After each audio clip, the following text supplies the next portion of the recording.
Bu videomizda qayta narxlash bo'limini ko'rib chiqamiz. Qayta narxlash bilan nomenklaturani orasida bitta farq bor. Oldingi videoni ko'rgan bo'lsanglar, nomenklaturada a, qalamchi knopkasini bosganimizda mahsulotimizni sotish, ulgurji va kelgan narxini o'zgartirishga do'stlik ochib beryotgandi. Qayta narxlash bo'limida esa kirish narxini o'zgartirish do'stliqi yo'q umuman. Ikkita bo'lim qilingan esa farqi mana shunda. Admin tarafdan yoki kerakli xodim tarafdan, misol uchun rahbariyati kerakli xodim tarafdan aynan shu bo'limlarni ishlatishda agarda o'sha xodim mahsulotni kirish narxini o'zgartirishga do'stlik ochib berilsa, unga nomenklatura bo'limiga do'stlik ochib beriladi. Agarda kirish narxini o'zgartirmasdan, kerakli paytda faqat shu sotilish yoki optim narxlarni o'zgartirish kerak bo'lsa, qayta narxlash bo'limiga do'stlik ochib beriladi.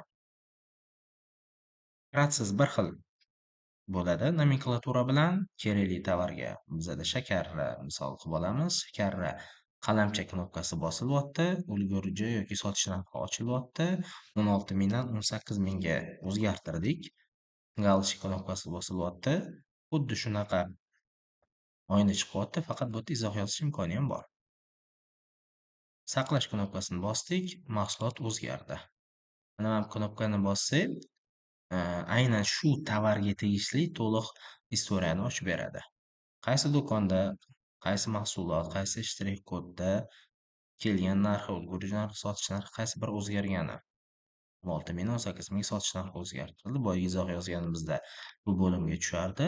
Login, ya'ni qaysi loginni foydalanuvchi buni o'zgartirdi, qaysi kun va qaysi soatda.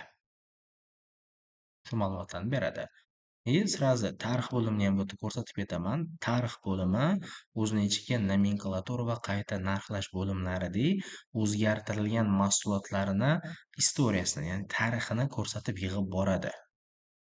Bu yerda kerakli shu admin qaysi mahsulotni, qaysi kuni, qaysi foydalanuvchi soat nechida, nech puldan nech pulga o'zgartirdi degan ma'lumot shu yerdan ko'rib ola oladi. Tarix bo'limi vazifasi faqat shu.